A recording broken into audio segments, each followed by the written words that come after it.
Today I would like to invite you to listen to the Dhammapada of the Buddhist Sakyamuni, the 183rd verses from the Buddhist scriptures on the YouTube channel Thien Thai in the USA. In this sacred moment, we turn our hearts gently toward the teaching of the Awakened One, the fully enlightened Buddha Sakyamuni, whose wisdom flows like a calm river that washes away confusion, suffering, and fear. The verse we contemplate today is the essence of the entire path of liberation, spoken not as theory, not as philosophy, but as a living truth that can be practiced in every breath, in every step, in every thought. The verse declares, not to do any evil, to cultivate good, to purify one's mind. This is the teaching of the Buddhas. This teaching is not bound by time, nor by culture, nor by language. It is not reserved for monks, nor for scholars, nor for those who withdraw from society. It is a universal call addressed to all beings who suffer and who wish to be free. When we hear, not to do any evil, we are not merely hearing a moral command. We are hearing a deep invitation to observe the consequences of every action we take in body, speech, and mind. Evil here does not mean only great and obvious wrongdoing. It begins in subtle impulses, in small intentions, in the hidden corners of the mind where anger arises, where greed forms, where ignorance clouds clarity. To refrain from evil is not suppression but awakening. It is the recognition that every unwholesome action plants a seed, and every seed eventually grows into fruit that we must one day experience. The Buddha does not command from above. He reveals the natural law of cause and effect. When a person understands this deeply, restraint becomes freedom rather than restriction. The second part of the teaching, to cultivate good, is not passive either. It is not enough to simply avoid harm. A field left empty will still grow weeds. In the same way, a mind not actively cultivated will still be invaded by delusion, desire, and distraction. To cultivate good means to deliberately plant seeds of kindness, patience, generosity, and understanding. It means training the heart to recognize suffering in others and respond with compassion rather than judgment. It means transforming daily life into practice, where every interaction becomes an opportunity to grow in wisdom. The third part, to purify one's mind, is the most subtle and the most profound. Even good actions can be tainted if the mind behind them is unclear. It means observing thoughts without attachment, emotions without identification, and experiences without distortion.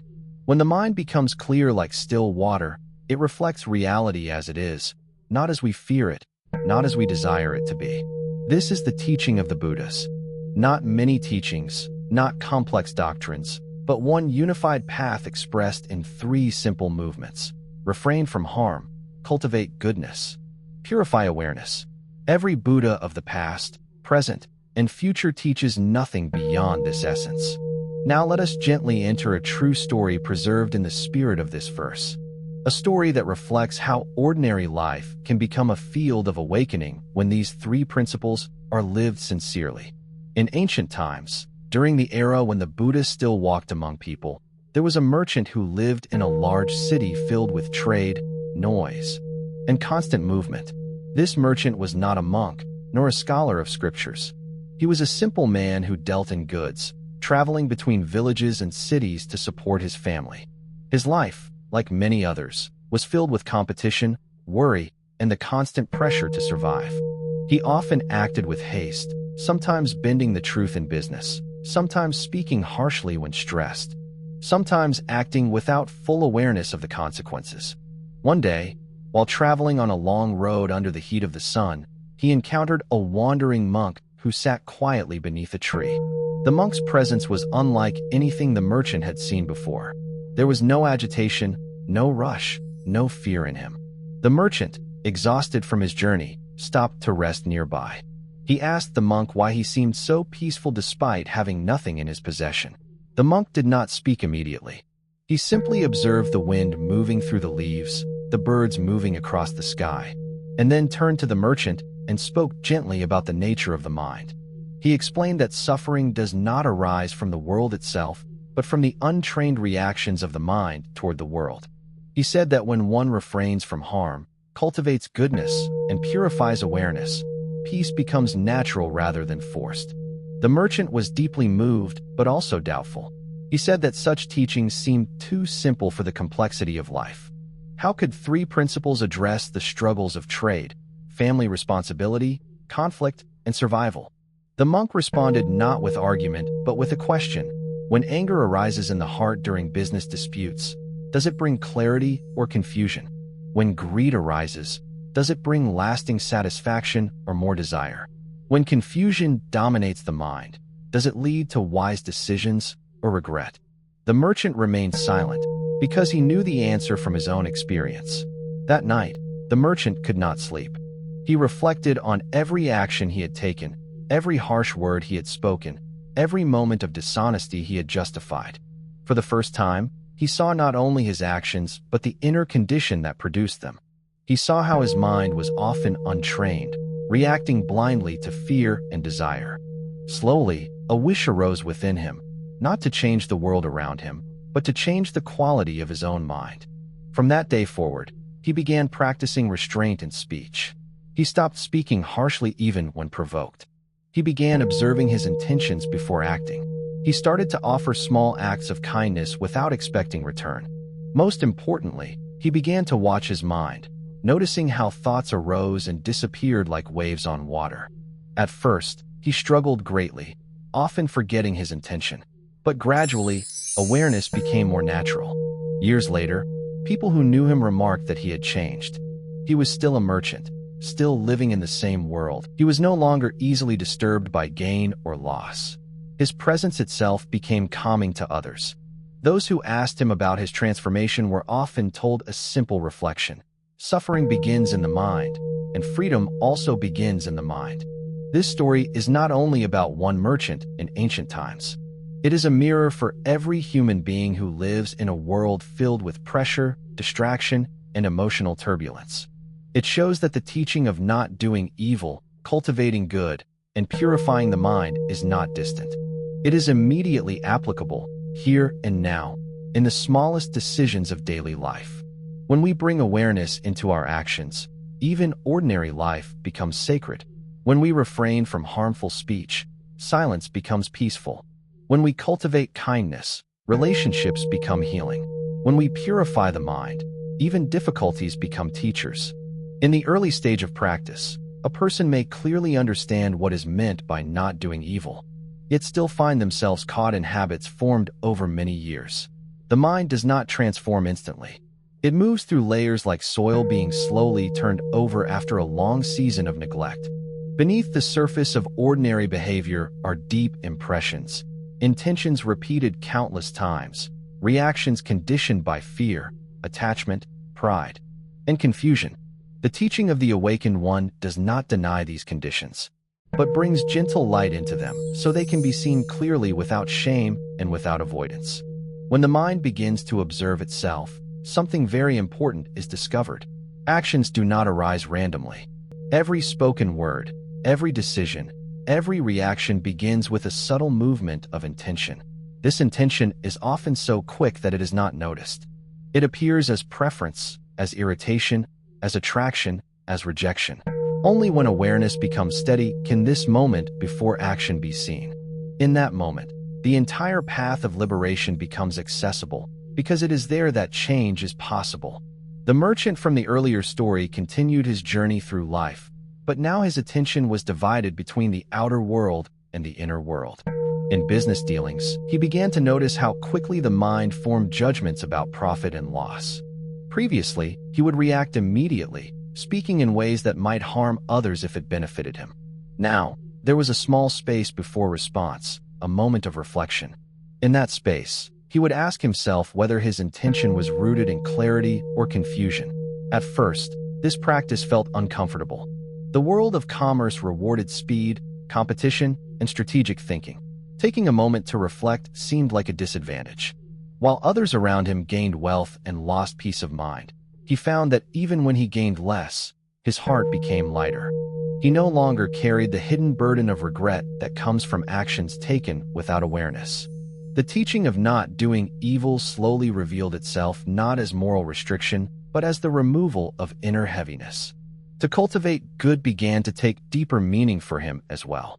It was no longer limited to obvious acts of generosity or kindness. He began to see that good cultivation also includes the quality of attention itself. When he listened to others fully, without preparing his response, that was cultivation of good. When he restrained his speech even in moments of frustration, that was cultivation of good. When he offered understanding instead of judgment, even silently in his mind, that was cultivation of good. The field of practice expanded into every corner of daily existence. Yet the most subtle transformation came through the purification of mind. The merchant discovered that even when outward actions were corrected, the inner landscape could still be disturbed. Thoughts of resentment would arise when he remembered past conflicts.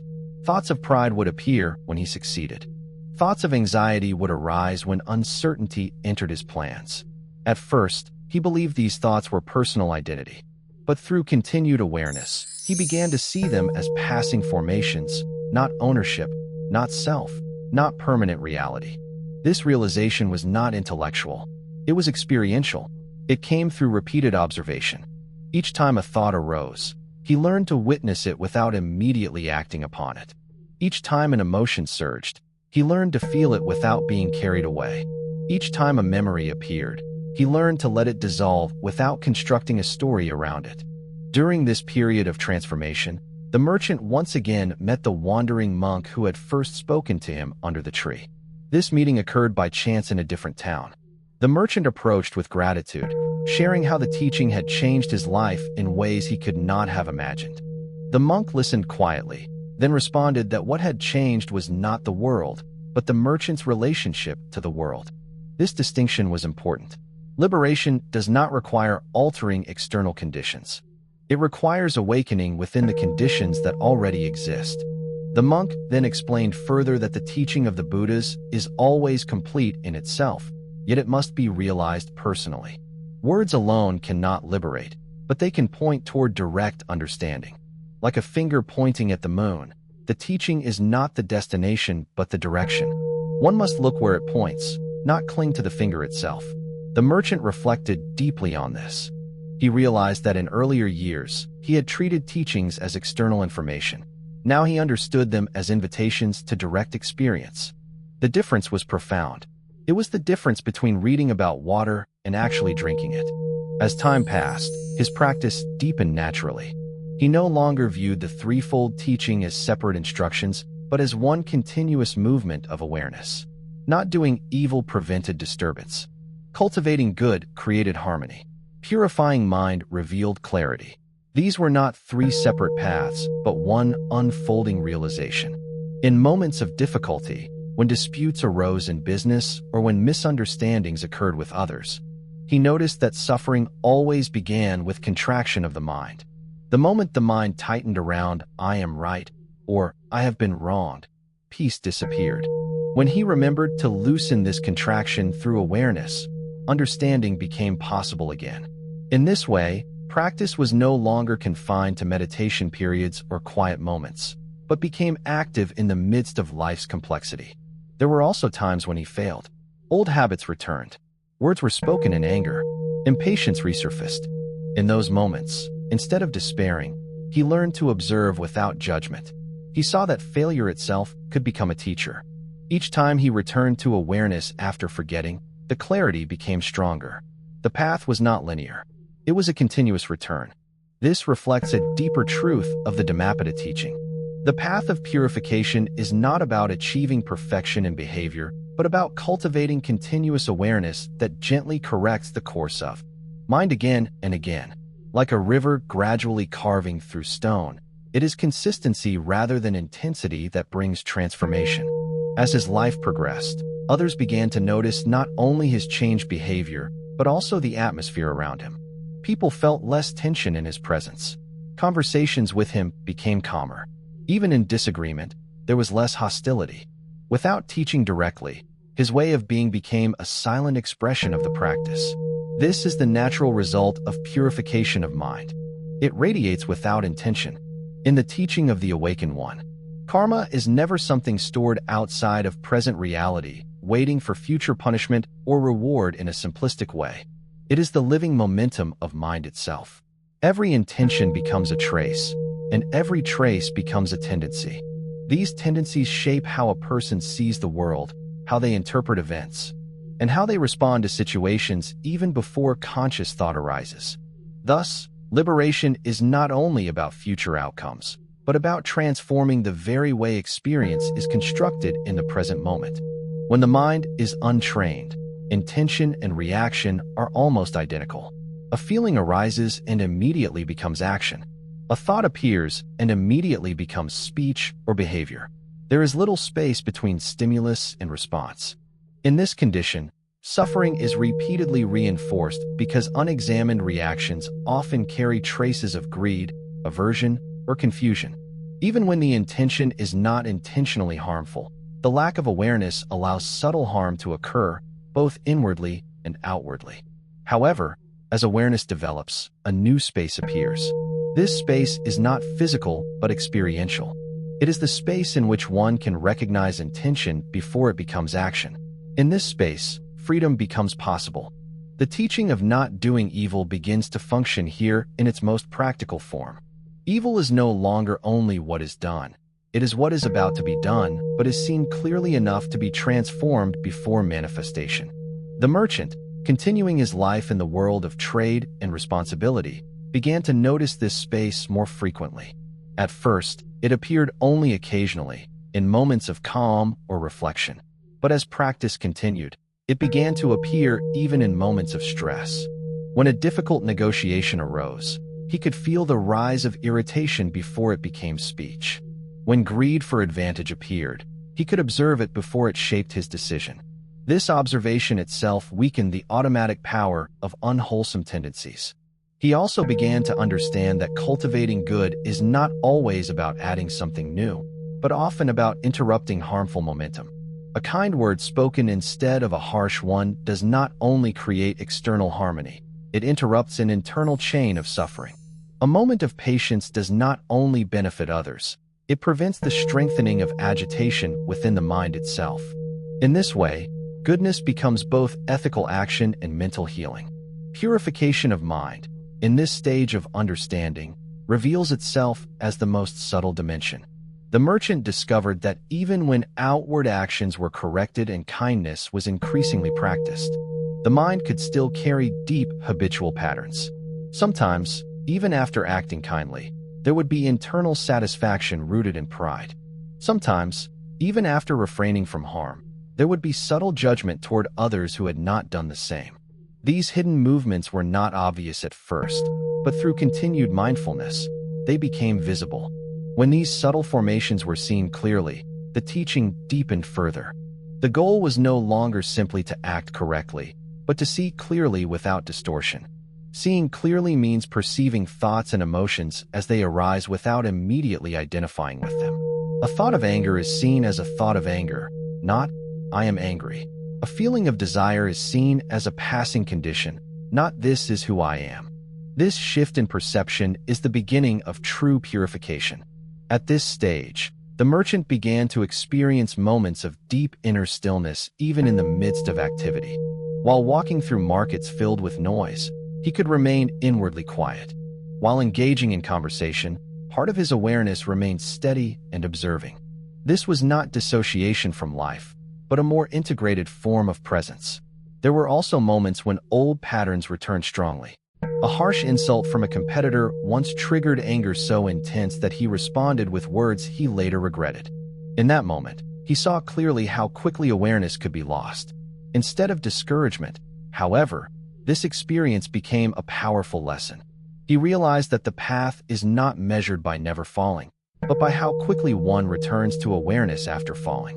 Each return strengthened understanding. Each moment of recognition weakened unconscious habit.